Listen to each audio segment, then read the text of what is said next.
edisi di penghujung bulan Sya'ban ada permintaan khusus dari pengurus, yaitu untuk menampilkan atau menyampaikan persiapan jelang Ramadan. Di dalam kitab Bidayatul Hidayah sudah ada namanya Adabus Shiyam. Saya bacakan dulu sedikit ya. Bismillahirrahmanirrahim. Adabus Shiyam. La yanbaghi an tattasra ala shaumi syahri Ramadan fatatruk at-tijarah min nawafil wa kasbi darajatil 'aliyah fil faradis fatatahashara idza nazarta ila manazil as-shaimin kama tanzuru ila kawakib ad-duliyah wa hum fi a'la illiyin. Jadi dalam tradisi jelang Ramadan, menurut Rasulullah SAW, karena Ramadan itu kan berpuasa, maka yang dipersiapkan itu puasa sebetulnya. Kalau kita kan kalau mau Ramadan yang ramai justru minimarket, supermarket, pasar.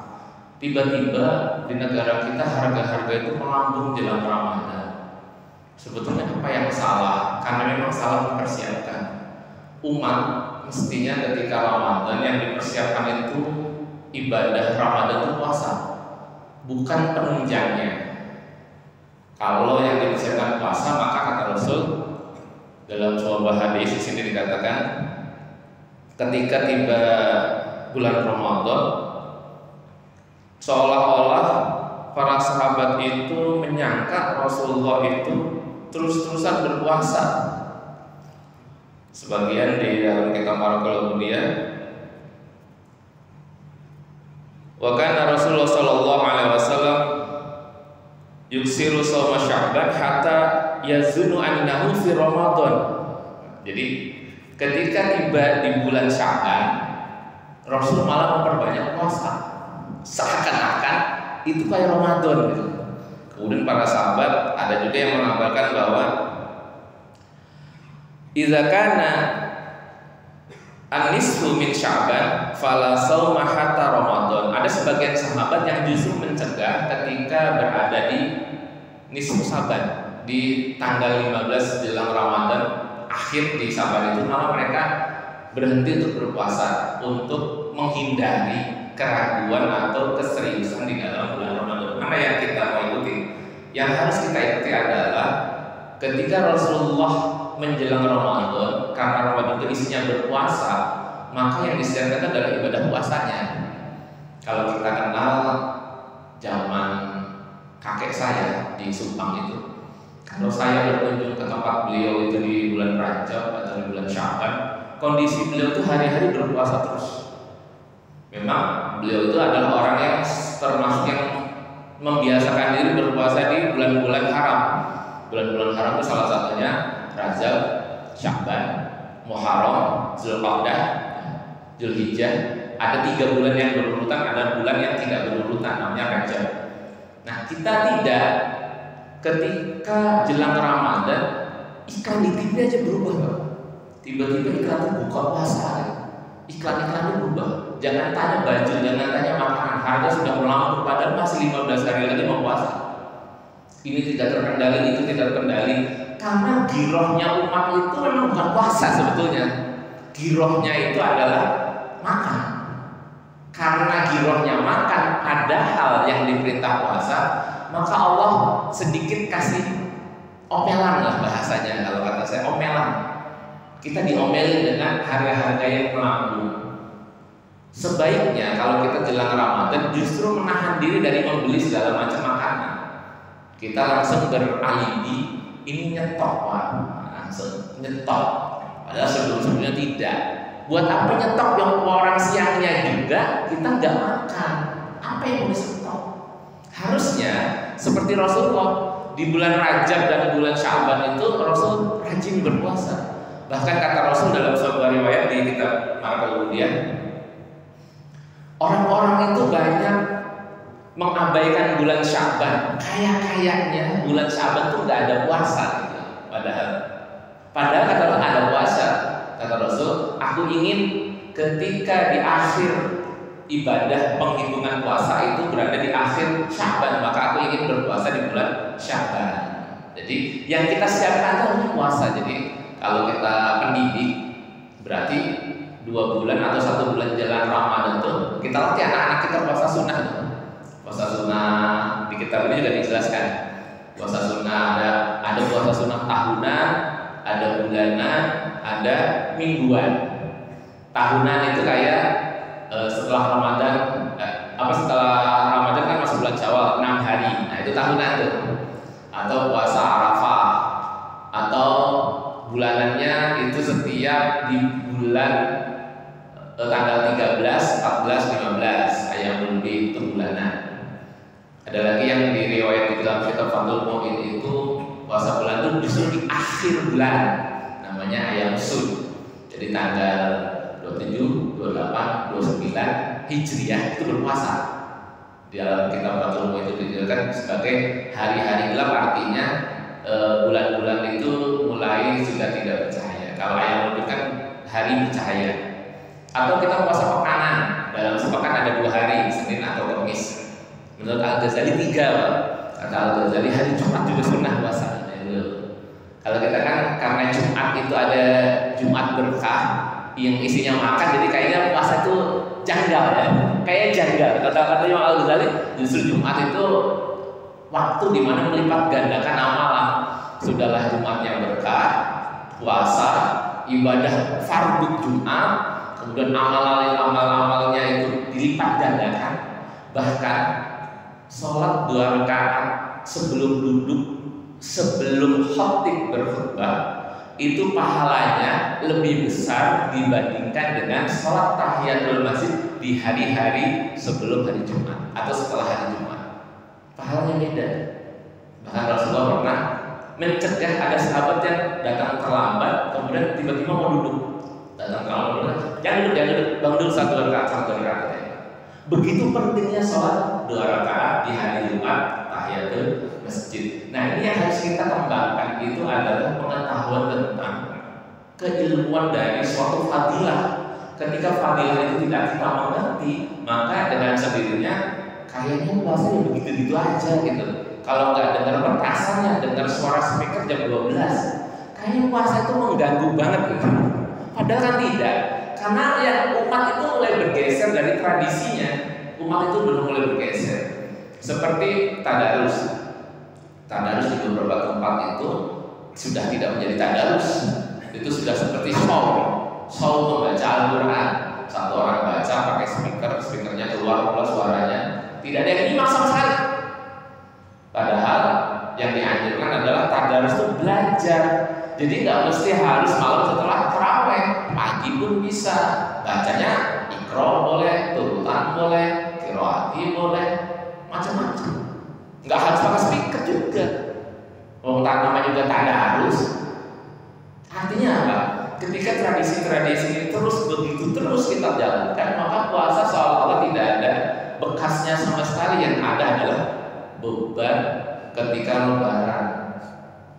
Anak istri minta baju baru, yang udah punya baju baru pengen yang baru tuh, segala-gala udah punya, tapi pengen baru, HP baru.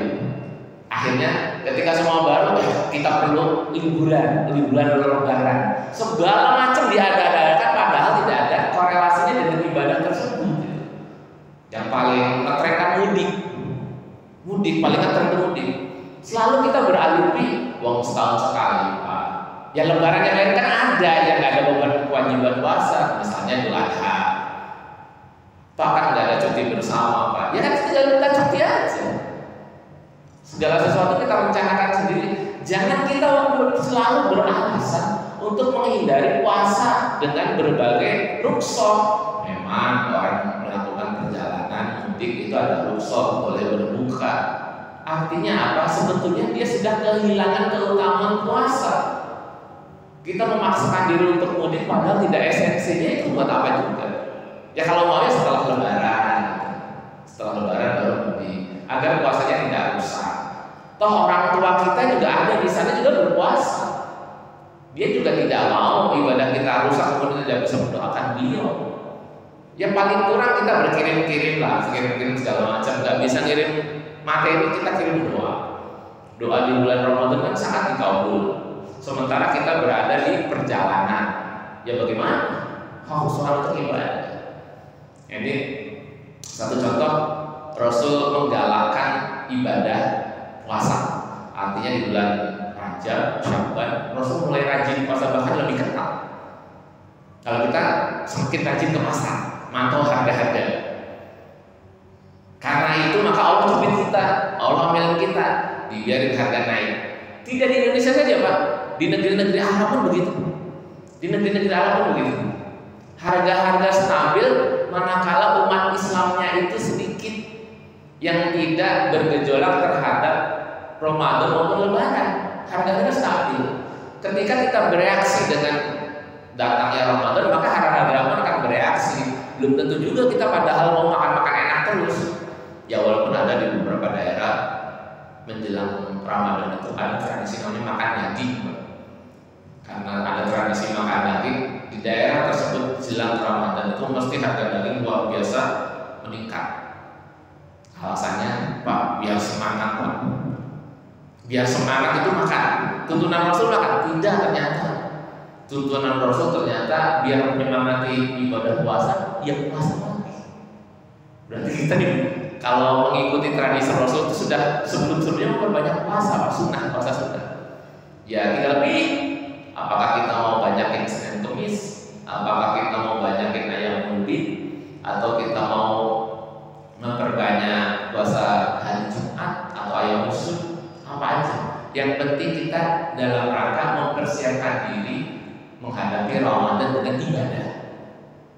Pak, kalau puasa sudah kurang hobi Pak. Terhobinya apa? Saya hobinya ngaji, zikir, segala macam. Ya sudah.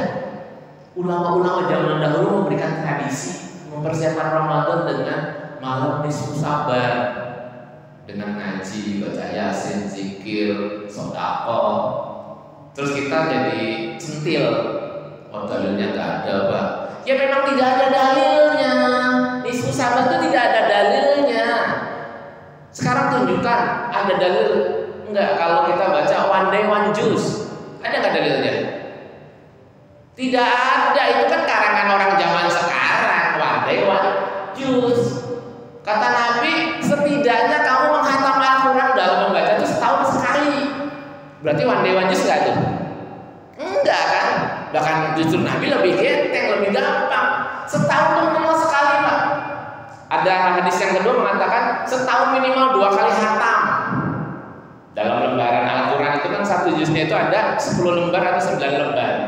Ya kita bagi saja dalam setahun. Untuk 1 bulan yang 30 hari saja Al-Quran itu bisa kita hatam. Artinya kita punya potensi menghatam Al-Quran dengan tradisi one day one juz itu 12 kali. Sedangkan perintah minimumnya adalah 2 kali. Perintah maksimumnya adalah 3 hari. Imam Syafi'i itu sangat hafal Al-Quran. Saking rajinnya pernah 1 hari menghatam Quran. Kemudian beliau kendurkan karena khawatir ditiru oleh masyarakat. Wah bahaya kalau ditiru nih. Masyarakat kerjanya baca Quran aja. Kemudian dikendurkan 3 hari baru menghatam Al-Quran. Kita nggak usah banyak-banyak Pak. Setahun 2 kali aja. Berarti sebulan Ramadan, sisanya di bulan biasa. Oh, giliran nisfu sampai ditanyain dalilnya, one day one juice nggak ditanya dalilnya, bahkan marah tuh, pengikutnya jutaan Pak. Kalau di Facebook atau di IG itu, ya. Artinya apa? Setiap amalan-amalan yang berfungsi menggairahkan, kita jangan kecentilan nanyain dalil. Toh yang dibaca juga yang sudah ada dalilnya. Contoh, malam nisfu saban kita baca Yasin. Yasin itu kan Al-Quran. Al-Quran perintahnya dibaca. Pak, kenapa harus Yasin? Ya mau kalau pengen Al-Baqarah silakan. Mau baca 3 kali sampai Isya, nggak sanggup saya. Nggak sanggup. Jadi Yasin aja yang sanggup lah. Pak, kalau Al-Ikhlas nggak boleh Al-Ikhlas. Kenapa enggak? Atau itu di Al-Quran. Pak Al-Jin Pak, apalagi Al-Jin silakan. Apa aja dibaca yang bisa, yang menjadi tradisi, yang hobi. Kira salah satu keuntungan gara-gara mentradisikan ada baca Yasin setiap malam Jumat, saya hafal dengan sendirinya gitu. Hafal dengan tanpa melihat menghafal. Andai kata bayangkan yang lain juga ditradisikan. Misalnya Al-Kahfi ditradisikan, terus Al-Baqarah ditradisikan. Mungkin kita udah jadi pada penghafal Al-Baqarah dan surat Al-Kahfi. Ini adalah rangkaian dari ibadah. Masih banyak lagi beberapa persiapan yang sejatinya itu tidak menunjukkan nilai konsumtif. Tidak menunjukkan nilai konsumtif. Tidak ada sahabat yang datang kepada Rasul, ini dalam rangka Ramadan dan Lebaran, dan Rasul, saya sebagai pengusaha mempersiapkan pasokan gandum dan kurma dari Syam. Itu nggak ada. Padahal Abdurrahman bin Auf itu kalau mendatangkan barang dagangan dari Syam, itu seluruh keperluan orang Madinah itu tercukupi, Pak. Sayyidina Abdurrahman bin Auf itu kan seorang pengusaha, tajir melintir lah. Jadi setiap satu kafilah dagangnya itu sekali datang mencukupi kebutuhan orang Madinah dalam beberapa hari. Misalnya minyak, gandum, terus kurma atau apalagi kismis, beras, buah-buahan, itu mencukupi. Artinya apa? Andai kata pada saat itu Rasul mengatakan, ayo stop kebutuhan sembako, kecil Pak, kecil menurut Abu Abdullah itu kecil, gampang. Padahal Jazirah Arab, Mekah dan Madinah itu semua tidak dihasilkan. Gandum nggak bisa, korma juga dikit, kurma sedikit. Kurma Madinah itu ada tapi tidak banyak, tidak cukup untuk mencukupi pasokan orang Madinah. Maka harus didatangkan dari Habasyah atau dari Abyssinia di wilayah Yaman, juga ada juga yang datang dari Syam. Kurma-kurma terbaik itu justru datangnya dari Palestina, Lebanon, dari Mesir. Bangsa Arab tidak bisa menghasilkan segitu banyak komoditi pangan, Pak. Sedangkan kita hari ini adalah negara memiliki potensi komoditas pangan terbesar di dunia, tetapi kita hari-hari ngantri barang pangan. Ini adalah teguran sebetulnya. Kalau di rumah sudah ada satu botol minyak, nggak usah ngantri Pak, buat nyetok 3 bulan, nggak usah. Kalau sudah ada beras untuk cukup 1 minggu, udah cukup stok 1 minggu aja. Jangan nyetok sampai 6 bulan ke depan. Saya nggak kebagian, ya kan? Telur cukup untuk beberapa hari saja. Karena tradisi kita itu takut nggak makan. Kita ini berada di lumbung pangan, tapi takut nggak makan, kan aneh. Ya, saya punya beberapa sahabat dari luar negeri ya. Kata dia, makan itu ya seperlunya aja, nggak nyetok harus berlebihan. Makan yang sifatnya berlebihan itu bukan dari kalangan orang-orang yang percaya dengan kehidupan setelah kematian. Kita ini tiap hari menghafal rukun iman, rukun Islam, tapi dengan kehidupan setelah kematian itu kayaknya kurang percaya gitu. Kayaknya kurang percaya, gak yakin.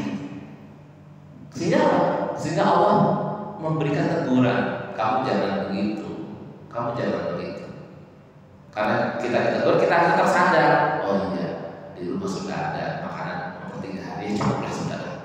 Bahkan dalam hukum fikih di dalam membayar zakat fitrah, orang terbebani membayar zakat fitrah itu kan ketika di hari pertama Syawal dan hari kedua dia ada bahan pangan, maka dia wajib mengeluarkan zakat fitrah. Sedangkan kita hari ini punya gaji cukup sebulan, kita lebih dari kaya sebetulnya. Mengapa kita begitu ketakutan? Pangan itu sudah dijamin Allah dengan negeri kita yang melimpah ruah, tetapi rasa takut itu belum dibebaskan dari kita. Kita nggak pernah lihat, andai kata kita menjadi orang yang berada di tempat-tempat yang terjajah. Bagaimana mereka mau nyetok ketika Ramadan? Ketika zaman kakek saya hidup, beliau itu lahir tahun 1912. Jadi 2 periode penjajahan itu beliau sudah besar. Karena beliau, orang pada zaman itu nggak seheboh orang zaman sekarang menghadapi Ramadan. Ya walaupun pada zaman dahulu itu kita dalam posisi terjajah, tetapi kita tidak setakut seperti orang yang sekarang sudah merdeka. Kita sudah merdeka, tapi rasa ketakutan kekurangan pangan begitu besar, sehingga kita perlu mengantri berpanas-panas hanya untuk mendapatkan minyak murah. Padahal mungkin di rumahnya masih ada, Saya tidak mengkritisi tradisi mama yang suka ngajar, tapi mengkritisi kebiasaan kita sebagai orang Islam di Indonesia yang begitu ketakutan akan pangan. Sebelum Ramadan kayaknya di rumah nggak pernah nyetok kurma tumis Pak ya. Tiba-tiba kita kepengen beli kurma tumis, kan sunnah Pak. Jadi yang sunnah itu kurmanya atau puasanya kan gitu. Berbukanya tiba-tiba kita sibuk dengan takjil, padahal takjil seadanya itu sekarang sudah biasa, sudah bisa. Lalu kita beralih, Pak, menghidupkan ekonomi mikro Pak. Kenapa hanya Ramadan? Kalau mau menghidupkan ekonomi mikro, tetangga kita yang jual kita borong habis dagangannya, kita sedekahkan. Itu namanya menghidupkan ekonomi mikro. Enggak Ramadan aja.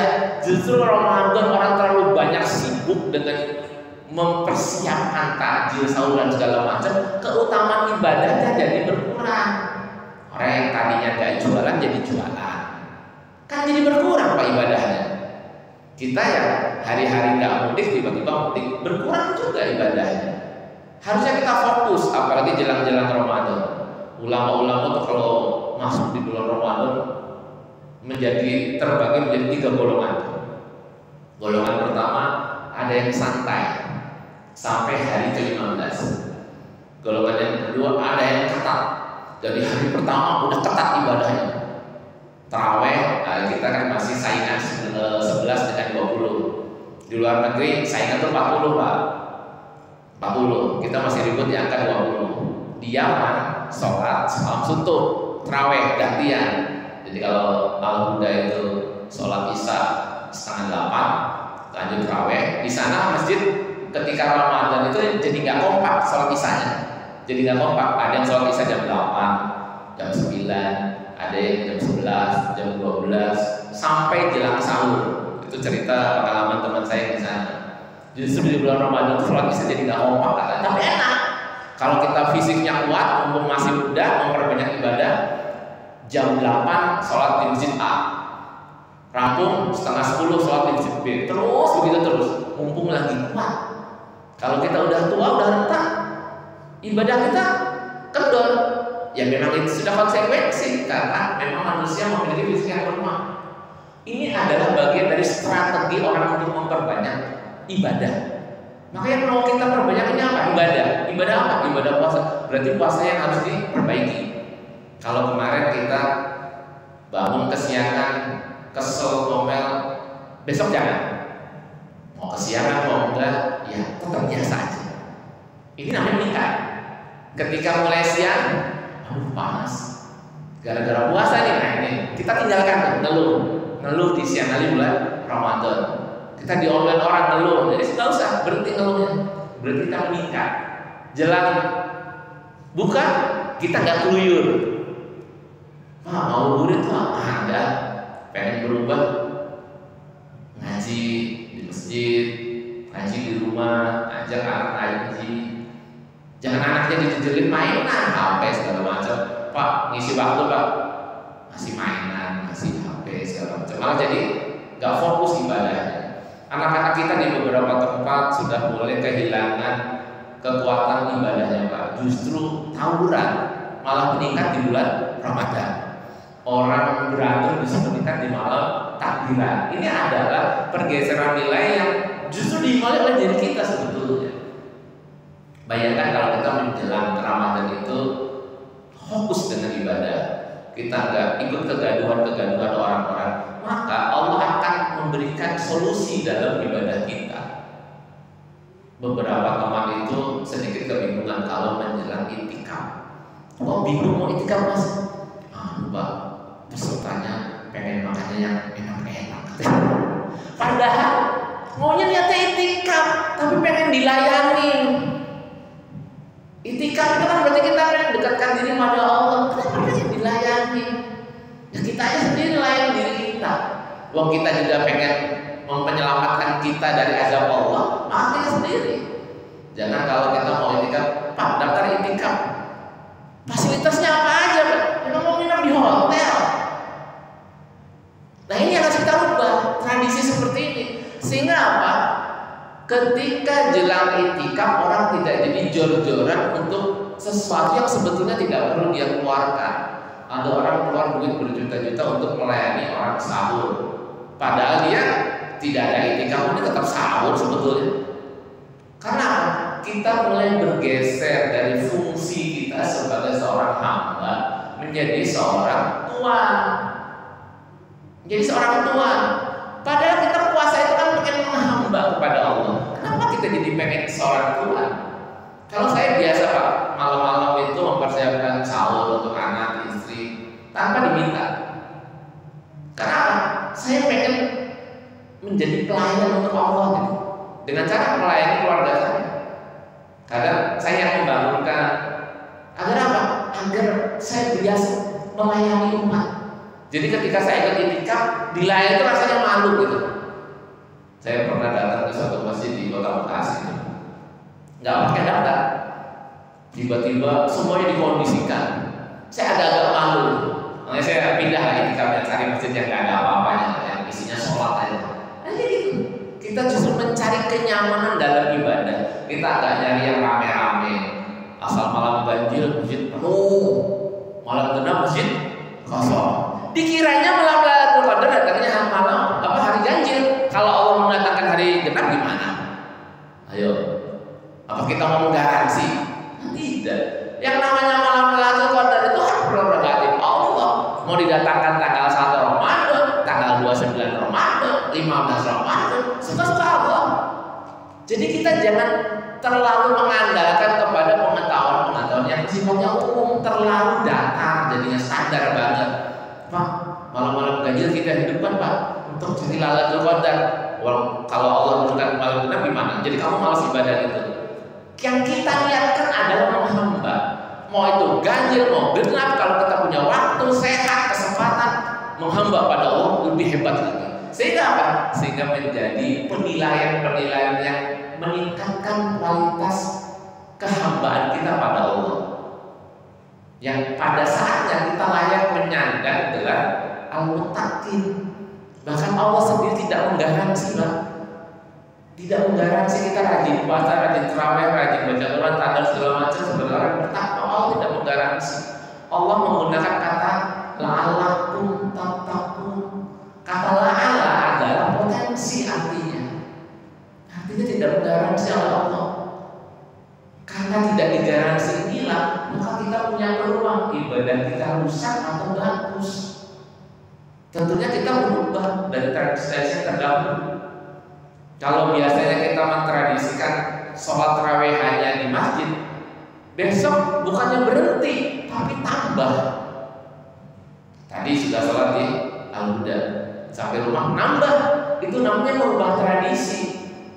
Jangan, Pak, Rasul kan cuma 3 hari Pak sholat di masjid di bulan Ramadan, sholat tarawihnya.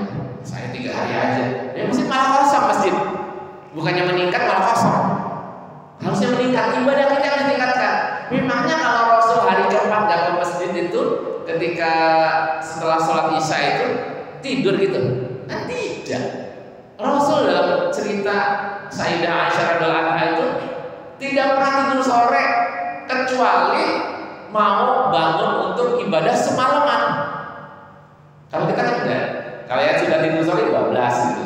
Emangnya tidur gitu kan dia ibadah. Ya masih lumayan lah, tidak maksiat itu. Masih lumayan, tidak maksiat. Tetapi alangkah baiknya kalau kita pengen meningkatkan, kalau memang kita pengen mentradisikan tradisi kita berubah. Maka ketika kita berusaha merubah meningkatkan ibadah, maka keluarga pun akan memperhatikan.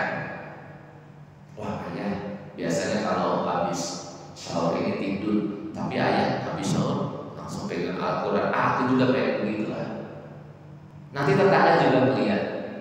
Oh biasanya, artinya kalau itu udah nggak ke masjid lagi, capek kan?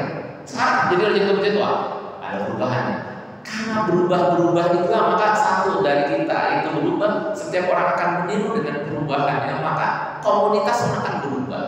Ingat Pak, dalam suatu kemaksiatan ada satu kemaksiatan yang dihukum orangnya, ada satu kemaksiatan yang dihukum itu komunitasnya, yang dinamakan dosa kolektif. Satu orang ibarat dalam suatu kapal laut mencuri barang milik temannya, yang lain tidak dirugikan. Itu namanya dosa pribadi, kesalahan pribadi. Tetapi ketika satu orang melakukan kesalahan dengan melubangi hampal yang ada di bagian bawah atau di bagian yang ada airnya, maka ini menjadi dosa kolektif. Maka yang tenggelam rame-rame. Begitu juga kita puasa. Manakala kita puasa melakukan kekeliruan-kekeliruan yang bersifat kolektif, maka Allah juga akan memberikan teguran yang bersifat kolektif. Maka kita harus cegah itu. Saya tidak bosan-bosannya Pak, setiap mengisi tahim Ramadan itu tinggalkan nyetok, tinggalkan kebiasaan nyetok bahan pangan, tinggalkan kebiasaan membeli baju baru jelang Lebaran, tinggalkan itu semua. Itu bukan tradisi Rasul. Kalau kita mau beli baju selain itu saja, Pak, tapi adanya duit THR itu, ya sudah simpan dulu. Simpannya bisa di masjid, bisa di dompet. Yang penting menghindari tradisi di saat itu kita sama dengan perilaku orang lain yang puasanya juga main-main.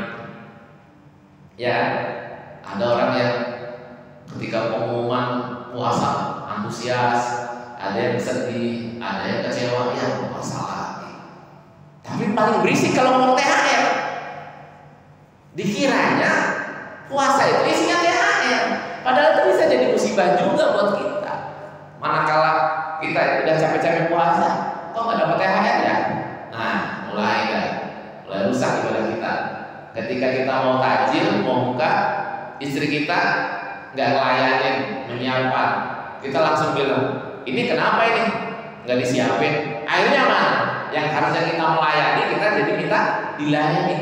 Apabila itu terus-menerus kita lakukan, maka sebetulnya puasa kita belum meningkat. Maka potensi yang akan kita dapatkan adalah kamsoimin lailal saumin siyami ilal jumat atas. Kita memiliki potensi bahwa puasa kita hanya mendapatkan lapar dan dahaga. Di usia kita yang ada yang menjelang 40, menjelang 50, menjelang 60, ada tantangannya masing-masing, Pak. Ketika kita usia di 20, tantangannya adalah ngeluyur, makan, hiburan. Ketika usia kita jelang 30, tantangannya adalah nongkrong, ngumpul bareng dengan teman-teman sekolah, bekas teman sekolah. Ketika di usia 40, kita rasanya masih kayak 20. Masih buat kok main bulu tangkis malam-malam di bulan Ramadan. Lupa kita udah 40. Ketika usia 50, kita lupa bahwa kita itu udah menjelang usia senja yang sebentar lagi banyak yang tidak bisa dilakukan. Maka kita harus mempersiapkan diri sebetulnya. Ketika usia-usia menjelang renta, yang harus kita persiapkan adalah amalan-amalan apa ketika di kala renta kita bisa lakukan. Begitu. Ketika kita di usia 40 menjelang 50, ya berarti amalan-amalan apa yang bisa membentuk karakter kedewasaan. Kita harus rubah tradisi itu. Makanya kita jangan mengikuti dengan kebiasaan orang lain misalnya. Karena hari-hari mau jelang mudik, kita ikutan membahas. Berarti kita belum keluar dari tradisi itu. Walaupun kita juga tidak mudik, tapi ikut ngomong, ikut meramaikan. Lah yang orang masih punya tenaga untuk mudik kan jadi semangat karena dibahas. Coba kita nggak bahas, ya udah nggak semangat. Kita biasakan berlatih untuk meningkatkan puasa agar dari tahun ke tahun puasa kita berbeda. Berbeda dalam arti apa? Dalam arti meningkat potensinya. Maka la'alakum tattaqun yang nanti endingnya yang akan kita dapatkan adalah ketakwaan. Ketika kita tidak pernah mau merubah tradisi kita, maka dengan sendirinya ada dosa kolektif yang akan kita tanggung bersama-sama. Ya sekarang yang sedang kita rasakan, harga komoditas pangan mulai merangkak naik. Karena kitanya juga sangat antusias. Puasanya masih jauh, yang ditingkatkan adalah pangan. Padahal justru di bulan Ramadan yang dikurangi adalah pangan, yang dikurangi adalah tidur. Yang ditingkatkan apa? Ibadah. Yang dikurangi apa? Pekerjaan. Pekerjaan dikurangi apa? Memang itu sunatullahnya. Gak mungkin orang puasa seharian terus kerjanya kinerjanya meningkat Pak karena di bulan puasa. Salah. Yang harus meningkat itu ruhaniyahnya, karena dia dikurangi makannya. Maka untuk puasa orang-orang tertentu boleh diabaikan dalam arti rukhsah. Kalau ada orang yang memang tidak punya keahlian apapun kecuali gali lubang, kemudian dia bekerja dengan orang yang tidak peduli dengan puasa, maka dia mendapatkan ujian seorang majikan yang begitu memberikan pekerjaan yang keras. Justru di siang hari bulan Ramadan dia kembali semakin berat. Maka orang-orang seperti inilah yang diberikan rukhsah untuk tidak berpuasa. Kita jangan iri sama mereka. Mereka lagi dalam ujian mendapati majikan yang tidak peduli. Bukan dengan puasa, tidak. Maka untuk orang-orang seperti ini maka ada rukhsah yang lain. Kita tidak. Majikan kita baik, atasan kita baik, puasa difasilitasi, THR dikasih, ada tunjangan ini itu, jam kerja dikurangi. Berarti majikan kita baik, Pak bos kita bagus, baik. Yaitu kita ganti dengan syukur kepada Allah. Dengan cara apa? Meningkatkan potensi ibadah kita. Tarawih tambah, jamaah tambah, baca Quran tambah, pangan kurangin. Tangan kurangin. Kalau ada rame-rame, bukber tinggalkan, Pak. Tinggalkan. Itu udah mulai kehilangan arah kita. Bisa dibayangkan bukber kita kayak apa? Kita kerja di instansi, bukber dengan instansi. Kita punya teman reuni, bukber dengan teman reuni. Kita punya keluarga di lingkungan, bukber dengan keluarga besar, dengan RW, dengan RT. Terus saja puasa isinya bukber, Pak. Isinya bukber. Yang penting kalau bukbernya sederhana, air bening tok gitu. Kan enggak biasanya. Kalau bukber itu kayak lebaran. Bahkan ada makanan yang dibuang. Sehingga apa? Kita tidak pernah merubah tradisi puasa kita. Ya kalau kita masih anak kecil mau rame-rame ikut bukber segala macam silakan apa-apa. Sebagai bentuk kegembiraan. Di usia kita yang sekarang ini yang sudah punya anak 1, anak 2, usia di atas 30. Arah puasa sudah harus lebih khusus, yaitu puasa di kelompok yang kedua, mulai mengkhususkan diri. Kita dikhususkan puasanya, ya walaupun belum level yang ketiga, puasa nggak apa-apa. Yang penting meningkat, Pak. Ada upaya untuk meningkatkan diri. Sehingga apa? Ketika amalia kita dikumpulkan di akhirat, yang akan dihitung adalah mengikuti umur kita. Berapa usia kita tinggal di dunia semasa hidup, kemudian apa yang menonjol ibadah kita ketika kita di masa muda. Yang menonjol apa?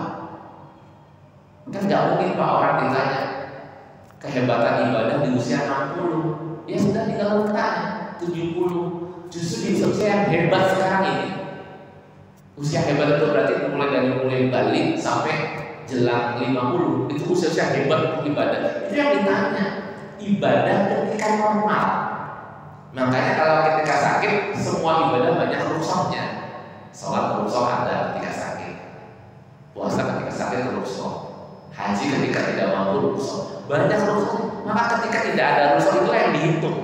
Maka ketika kita lagi sehat, segar bugar, jangan banyak mengurangi aktivitas ibadah. Justru kita harus semakin hebat lagi.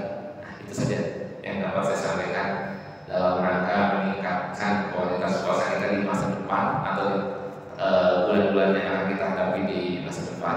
Sehingga dengan bertambahnya usia kita dan bertambahnya keilmuan kita karena mengaji di Masjid Al-Huda ini, maka insya Allah kualitas puasa kita menjadi meningkat sehingga potensi ketakwaan bisa kita dapatkan. Barangkali ada yang ditanyakan, dipersilakan sebelum ditutup.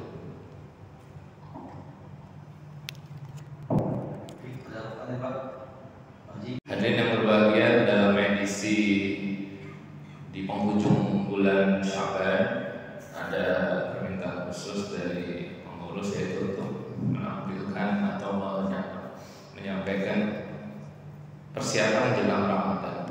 Di dalam kitab Bidayatul Hidayah sudah ada namanya adab siyam. Saya bacakan dulu sedikit ya. Bismillahirrahmanirrahim. Adab siyam. La yanbaghi an tattasra ala shaumi syahri Ramadan fatatruk at-tijarah min nawafil wa kasbi darajatil 'aliyah fil faradis fatatahashara idza nazarta ila manazil as-salimin kama tanzuru ila kawakib ad-duliyah wa hum fi a'la illiyin. Jadi dalam tradisi jelang Ramadan menurut Rasulullah SAW, karena Ramadan itu kan berpuasa, maka yang dipersiapkan itu puasa sebetulnya. Kalau kita kan kalau Ramadan yang ramai justru minimarket, supermarket, pasar. Tiba-tiba di negara kita harga-harga itu melambung jelang Ramadan. Sebetulnya apa yang salah? Karena memang salah mempersiapkan.